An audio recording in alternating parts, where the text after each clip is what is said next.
Hello friends, welcome back to my channel. ட்ராமாக்குள்ளே போகிறதுக்கு முன்னாடி மறக்காமல் இந்த வீடியோக்கு ஒரு லைக்கை போட்டுருங்க. சரி வாங்க ட்ராமாக்குள்ளே போகலாம்.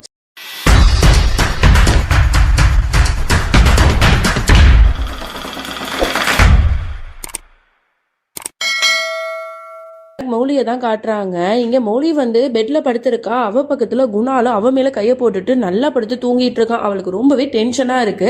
அப்பதான் இஷான் கால் பண்றான். அதை அட்டன் பண்ணலான்னு போனா இவ என்ன பண்றான், என்ன நீ நைட் நேரத்துல யார்கிட்ட பேச போற, பேசாம படுத்து தூங்கு மௌலி அப்படிங்கிற மாதிரி சொல்ல அவளும் போனை வச்சுட்டு அப்படியே படுத்துடுறா. இங்க இஷானுக்கு ரொம்பவே கஷ்டமா இருக்கு. என்னடா அது, மௌலி கால் பண்ணாலும் எடுக்க மாட்டான், மெசேஜ் பண்ணாலும் ரிப்ளை பண்ண மாட்டாளே அப்படின்னு சொல்லிட்டு சம கோவமா இருக்கான். அடுத்த நாள் எந்திரிச்ச உடனே மௌலி அவனுக்கு கால் பண்ணிட்டே இருக்கான். ஆனா இவன் கோவத்துல எடுக்கவே மாட்டான். சரி போனா போட்டோம் அப்படின்னு சொல்லிட்டு காலை அட்டன் பண்ணும்போது அங்க மோனியோட மாமியார் வந்துருவாங்க. உடனே இவ கட் பண்ணிடுவா. இவளுக்கு எவ்வளவு திமிரு, நான் எடுக்கலாம் அப்படின்னு சொல்லிட்டு வந்தா போனை கட் பண்ணிட்டா. சரி போனா போட்டோம், நம்மளே கால் பண்ணிடுவோமா அப்படின்னு யோசிக்கிறான். அதுக்கப்புறம் நம்ம ஏன் கால் பண்ணணும், அவ தானே தப்பு பண்ணா, அப்ப அவ தான் பண்ணணும் அப்படின்னு சொல்லிட்டு அவன் அமைதியா இருந்துடுறான். இங்க மௌலிட்ட மாமியாக்காரங்க கேக்குறாங்க, என்னம்மா ஒரு மாதிரி இருக்க, நேத்து எல்லாம் நல்லதானே நடந்துச்சு, எந்த பிரச்சனையும் இல்லையே அப்படிங்கிற மாதிரி கேட்க, அதை ஏமா கேக்குறீங்க, நேத்து குணால் என்ன படாத பாடுபடுத்திட்டான். அந்த ஹோட்டலுக்கு கூட்டு போயிட்டு இல்லாத வேலையெல்லாம் பண்ணிட்டு இருந்தா எனக்கு ரொம்பவே கஷ்டமா இருந்தது. எப்படா அவன்கிட்ட தப்பிக்கலாம் அப்படின்னு சொல்லிட்டுலாம் நான் யோசிச்சுட்டு இருந்தேன். அந்த நேரத்துல தாமா இஷான் கால் பண்ணா. ஆனா என்னால போன் அட்டன் பண்ணவே முடியல. அவன் என் மேல ரொம்ப கோவத்துல இருப்பான்னு நினைக்கிறேன். இவன் எப்படிதான் சமாதானப்படுத்துறதுன்னு தெரியல அப்படின்னு இவ புலம்பிட்டு இருக்கா. அப்பதான் அவங்க சொல்றாங்க, ஆமாமா நான் தான் நேத்து அவன்கிட்ட கால் பண்ண சொன்னேன், நீ அவனை சமாதானப்படுத்துறதுக்கு நேர்லயே போய் பார்த்து பேச அப்படிங்கிற மாதிரி அவங்க ஐடியா கொடுக்க, ஆமாமா கரெக்ட், இதான் நல்ல ஐடியா, நான் போய் பார்த்துட்டு வரேன் அப்படின்னு சொல்லிட்டு அவளும் இஷானை பார்க்க கிளம்பிடுறா. அங்க இஷானோட வீட்டுக்கும் போயிடுறா. அவன் இவளை பார்த்துட்டு எதுவுமே சொல்லாம அமைதியா இருக்கான். என்ன இஷான், என்னை பார்த்துட்டு ஒரு சந்தோஷமா கூட இல்லை, நீ ஏன் இப்படி உருன்னு மூஞ்சி வச்சிருக்க, என் மேல இன்னும் உனக்கு கோவம் போகலையா அப்படிங்கிற மாதிரி கேட்க, அவன் எதுவுமே சொல்லல. நான் ஏன் உங்ககிட்ட பேசணும், நான்லாம் உனக்கு முக்கியமே இல்லைல்ல அப்படிங்கிற மாதிரி சொல்ல, இப்பெல்லாம் சொல்லாத ப்ளீஸ், இப்பதான் நீ சாப்பிடுறியா, உனக்காக நான் ஸ்பெஷலா ஏதாவது சாப்பாடு செஞ்சு தரவா அப்படின்னு கேட்க, அப்பயே அவன் எதுவுமே சொல்ல மாட்டான். சரிடா, ஐம் ரியலி சாரி, நேத்து குணால் என்னோட பக்கத்துல இருந்தான், அதனாலதான் நீ கால் பண்ணும் போது அட்டன் பண்ண முடியல, நானும் மெசேஜுக்கு ரிப்ளை பண்ணலான்னு எவ்வளவு ட்ரை பண்ணேன், ஆனா என்னால முடியல, மார்னிங் கால் பண்ணலான்னு பார்த்தா அப்பயும் நீ எடுக்கல, அதனாலதான் நான் உன்னை பார்க்க இங்கேயே வந்துட்டேன், என் மேல நீ கோச்சுக்காத, உன்னை விட்டா எனக்கு யார் இருக்கா அப்படிங்கிற மாதிரிலாம் ரொம்ப ஃபீல் பண்ணி பேசிட்டு, ஐம் ரியலி சாரி இஷான் அப்படின்னு சொல்லிட்டு காதை பிடிச்சி கெஞ்சிரா. உடனே இவனுக்கு தான் ரொம்ப இலகன மனசாச்சு. அவ சாரின்னு சொன்னோடனே இவனுக்கு அப்படியே விழுந்துடுறான். சரி சரி வீடு, கொஞ்ச நேரமாவது உன் கூட கோவமா இருக்கணும்னு நானும் ட்ரை பண்ணிட்டு அப்படியே பல்ல கடிச்சிட்டு நானும் கோவமா இருக்கேன், ஆனா எதோ நீ பேசி ஏமாத்தி என்னை கரெக்ட் பண்ணிடுறல, எப்படியே பண்ணாத மௌலி அப்படிங்கிற மாதிரிலாம் சொல்லி ரெண்டு பேருமே சமாதானம் ஆயிடுறாங்க. அதோட மௌலி இஷானுக்கு சாப்பாடு ஊட்டி விட, அவனும் இவளுக்கு ஊட்டி விட, ரெண்டு பேரும் சந்தோஷமா அந்த பிரேக்ஃபாஸ்டையும் முடிச்சிடுறாங்க. இங்க அப்படியே பரிய தான் காட்டுறாங்க. அவ ஸ்கூல்ல இருக்கா, எல்லா பசங்களும் விளையாண்டுட்டு இருக்காங்க. ஆனா இவன் மட்டும் தனியா உட்காந்து சோகமா ஃபீல் பண்ணிட்டு இருக்கா. குணால தான் நினைச்சிட்டு இருக்கா, ஏன்பா இப்படி இருக்கீங்க, ஏன்பா கிட்ட பேசவே மாட்டீங்க, உங்களை பார்க்கணும் போல இருக்கு, உங்ககிட்ட விளையாடணும் போல இருக்கு அப்படிங்கிற மாதிரிலாம் மனசுலாக்கே நினைச்சு ரொம்ப வருத்தப்பட்டு இருக்கா. சாப்பிடலான்னு சொல்லிட்டு பிரெட்டை எடுத்து வச்சிட்டு இருக்கா. அப்போ அங்க ஒரு பையன் ஓடி பரி எனக்கு ரொம்ப பசிக்குது, உன்னோட டிஃபன் பாக்ஸ் தரியா அப்படிங்கிற மாதிரி கேட்க, அவளும் எதுவுமே சொல்லாம இந்தா எடுத்துக்கோ அப்படின்னு சொல்லிட்டு அந்த பாக்ஸையும் கொடுத்துடுறா. உடனே இது எல்லாத்தையுமே பார்த்துட்டு, பரி உனக்கு என்ன பைத்தியமா, உன்னோட சாப்பாடு எதுக்கு நீ அவன்கிட்ட கொடுக்குற, அப்ப நீ என்னத்த சாப்பிடுவ அப்படின்னு கேட்க, இல்ல மிஸ்டி எனக்கு பசிக்கல, அதனாலதான் நான் கொடுத்துட்டேன், எனக்கு வயிறு ஃபுல்லா இருக்கு, இந்த விஷயத்த வீட்டுல யார்ட்டையும் சொல்லிடாத அப்படின்னு சொல்லிட்டு அவளும் அந்த இடத்த விட்டு ஓடி போயிடுறா. ஆனா மிஸ்டிக்கு பண்றதெல்லாம் கொஞ்சம் கூட சரியில்லை அப்படின்னு தான் தோணுது. அப்படியே பார்த்துட்டே நிக்கிறா. இங்க வீட்டுலதான் காட்டுறாங்க. குணால் வெளியில இருந்து மௌலி உனக்காக ஒரு கிஃப்ட் வச்சிருக்கேன் அப்படின்னு சொல்லிட்டு ஒரு பாக்ஸ் மாதிரி எடுத்துட்டு கொடுக்குறான். என்ன குணால் என்ன இருக்கு இதுல அப்படின்னு கேட்க, அது எப்படி நான் சொல்றது, நீ ஏதை பிரிச்சு பாரு அப்படிங்கிற மாதிரி சொல்ல, அவளும் அதை ஓபன் பண்ணி பாக்குறா. அதுல ஒரு கியூட்டான அழகான ஒரு ஒயிட் கலர் சாரி தான் இருக்கு. சாரியா அப்படின்னு கேட்க, ஆமா உனக்காக தான் நான் பார்த்து பார்த்து ஒவ்வொரு கடையா தேடி அலைஞ்சு வாங்கியிருக்கேன், உனக்கு இந்த கலர் சாரி ரொம்ப அழகா இருக்கும், என் கனவுல கூட வந்துகிட்டே இருக்கு தெரியுமா, நீ இந்த ஒயிட் கலர் சாரி போட்டுட்டு ரெட் கலர் ஜாக்கெட் போட்டுட்டு மலையில டான்ஸ் ஆடுற மாதிரி எல்லாம் அடிக்கடி என் மைண்ட்ல ஓடிக்கிட்டே இருக்கு, கனவு வந்துட்டே இருக்கு, ஐ திங்க் நீ இதே மாதிரி ஏற்கனவே கட்டிய டான்ஸ் ஆடி இருக்கன்னு நினைக்கிறேன், அதுவும் மலையில அப்படிங்கிற மாதிரிலாம் அவன் அடுக்கிக்கிட்டு சொல்றான். இதை கேட்க கேட்க மௌலிக்கு அப்படியே ரொம்ப கஷ்டமா இருக்கு. ஏன்னா இதே மாதிரி ஒயிட் கலர் சாரி கட்டிட்டு தானே ஃபர்ஸ்ட் மலையில நம்ம நந்தினி டான்ஸ் ஆடி இருப்பா. சோ அப்ப இருந்து தானே குணால் நந்தினியை காதலிக்க ஆரம்பிச்சிருப்பான். சோ இதெல்லாம் அவளுக்கு ஞாபகம் வருது. பட் இருந்தாலும் அதை வெளியில காட்டிக்க மாட்டா. சரி உனக்கு ஒயிட் கலர் ரொம்பவே அழகா இருக்கும்னு எனக்கு தோணுச்சு, அதனாலதான் நான் உடனே வாங்கிட்டு வந்துட்டேன், எங்க எனக்காக போய் இதை இப்பவே உடுத்தி காட்டு பார்க்கலாம் அப்படிங்கிற மாதிரி சொல்ல, அப்பதான் வீட்டுல உள்ளவங்களும் சொல்றாங்க, என்னப்பா இப்பயே வந்த உடனே எல்லாத்தையும் பண்ணணுமா என்ன? அவ அப்புறம்லாம் உடுத்தி காட்டுவா, இப்ப என்ன உனக்கு அவசரம் அப்படின்னு கேட்க, இல்லம்மா எனக்கு வந்து இப்பவே அவளை அதே கலர் saree போட்டுட்டு பார்க்கணும்னு ஆசையா இருக்கு, அதனாலதான் சொல்றேன், ப்ளீஸ் மௌலி எனக்காக இப்ப இது கூட பண்ண மாட்டியா என்ன அப்படின்னு கேட்க, அவளும் அந்த சாரியை உடுத்துறதுக்கு போயிடுறா.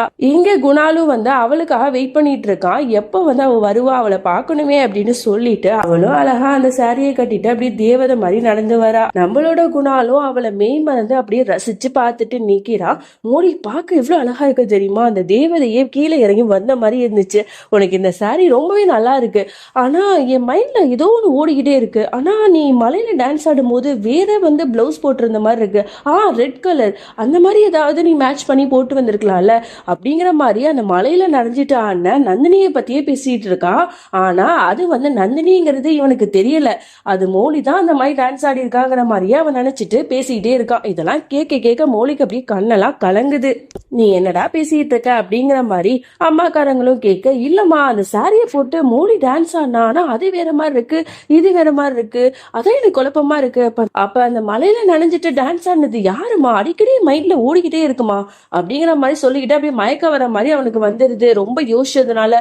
உடனே அம்மாக்காரங்க சரி வாப்பா அப்படின்னு சொல்லிட்டு ரூமுக்கு அழிச்சிட்டு போயிடுறாங்க.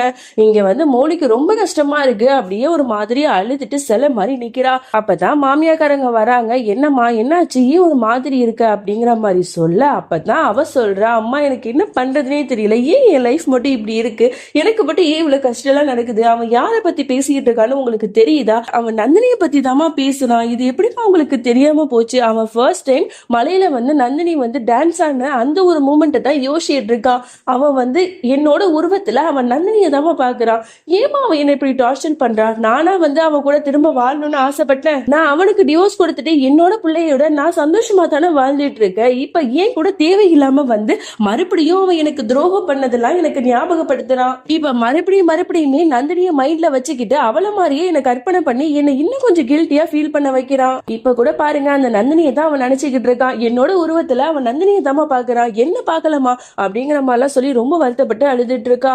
உடனே வந்து மாமியாக்காரங்களுக்கு ரொம்ப கஷ்டமா இருக்கு, நீ ஒண்ணு கஷ்டப்படாதம்மா அப்படின்னு சொல்லிட்டு சமாதானப்படுத்திட்டு இருக்காங்க. இங்க வந்து அப்படியே பரிய தான் காட்டுறாங்க, அவ வந்து ரூம்ல உட்கார்ந்துட்டு ரொம்ப ஃபீல் பண்ணி அழுதுட்டு இருக்கா. அவளோட அப்பா அம்மா அதாவது குணால் நந்தினி இவங்க ரெண்டு பேரும் போட்டோவை பார்த்துட்டு, நீங்க ரெண்டு பேரும் ஏன் என்னை விட்டு போறீங்க, அம்மா தான் வந்து என்னை விட்டு நிரந்தரமா போயிட்டாங்க, அப்பா நீங்க வந்து என் கூட காலம் முழுக்க இருப்பேன் அப்படின்னு சொல்லிட்டு ப்ராமிஸ் பண்ணீங்க, ஆனா இப்ப என்ன யாருன்னே தெரியாத மாதிரி நீங்க வந்து நடந்துக்கிறீங்க, என்கிட்ட பேச மாட்டீங்க, நீங்க ஏன்பா என்னை விட்டு ரொம்ப தூரமா இருக்கீங்க, உங்களை நான் ரொம்ப மிஸ் பண்றப்பா அப்படின்னு சொல்லிட்டு ரொம்ப அழுதுட்டு அப்படியே வந்து படுத்து தூங்கிருப்பா போல.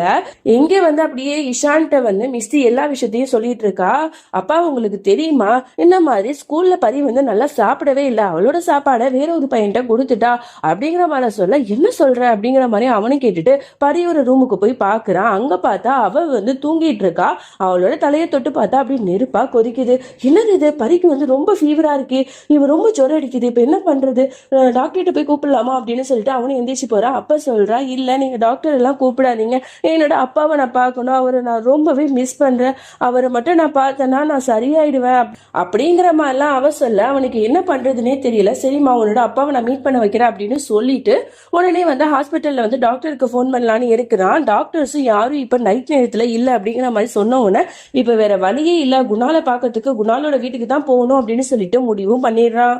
இங்க வந்து வீட்டுல வந்து குணால தான் காட்டுறாங்க. குணாலுக்கு வந்து ரொம்பவே தலைவலியா இருக்கும் இல்லையா, அதனால அவனோட அம்மா அவனுக்கு தலைக்கு எண்ணெய் வச்சுட்டு மசாஜ் பண்ணி விட்டுட்டு பழைய விஷயங்கள்லாம் சிரிச்சு பேசிட்டு இருக்காங்க. அவனும் சிரிச்சு பேசிட்டு ரொம்ப சந்தோஷமா தான் இருக்கான். அப்பதான் காலிங் பெல் அடிக்கிற சவுண்ட் கேக்குது. யாரு இந்த நேரத்துல வந்திருப்பா அப்படின்னு சொல்லிட்டு ஒரு ஆச்சரியத்தோடைய வெளில போய் பார்த்தா அங்க வந்து நம்ம இஷான் வந்து பரிய தூக்கிட்டு வந்து நிக்கிறான். இத பார்த்து அவனுக்கு ஒண்ணுமே புரியல. இந்த பொண்ணு என்னோட பேஷண்ட் தானே, இந்த நேரத்துல இங்க என்ன வேலை அப்படிங்கிற மாதிரி கேட்க, அப்பதான் நம்ம இஷான சொல்றா, இந்த மாதிரி இவளுக்கு வந்து உடம்பு சரியில்லை, ரொம்ப ஃபீவரா இருக்கு, அவ வந்து உங்ககிட்ட தான் காட்டணும்னு ரொம்ப அடம் பிடிச்சா, நீங்களும் டாக்டர் தானே, இவளுக்கு கொஞ்சம் ட்ரீட்மெண்ட் பாக்குறீங்களா அப்படிங்கிற மாதிரி கேட்க, ஷூர் கண்டிப்பா உள்ளாக்குவாங்க அப்படிங்கிற மாதிரி கூட்டிட்டு போயிட்டு அவளுக்கு ட்ரீட்மெண்ட்டும் பண்ணிட்டு இருக்கான். அப்பதான் வந்து மிஸ்ஸி சொல்லுவா, அங்கிள் இவ சரியா சாப்பிடல, அதனாலதான் இவளுக்கு உடம்பு சரியில்லாம போச்சு அப்படிங்கிற மாதிரி சொல்ல, என்னம்மா உன்னோட ஃப்ரெண்டு சொல்றதுலாம் உண்மையா, நீ இப்படிதான் சாப்பிடாம இருந்தியா, இப்படிலாம் இருந்தேன்னு வையன் உனக்கு கசப்பான மருந்து வந்து வாயில ஊத்திடுவேன், அப்படின்னா உனக்கு ரொம்ப கச கசப்பா இருக்கும், எதுவுமே சாப்பிட பிடிக்காது தெரியுமா?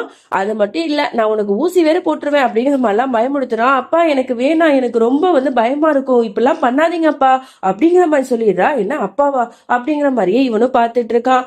அதோட இந்த பாட்டை நம்ம முடிச்சுக்கலாம். இதுக்கப்புறம் என்ன நடந்துச்சு அப்படின்னு சொல்லிட்டு நம்ம நாளைக்கு பார்க்கலாம். அது வரைக்கும் என்னோட காத்திருங்கள். Bye friends.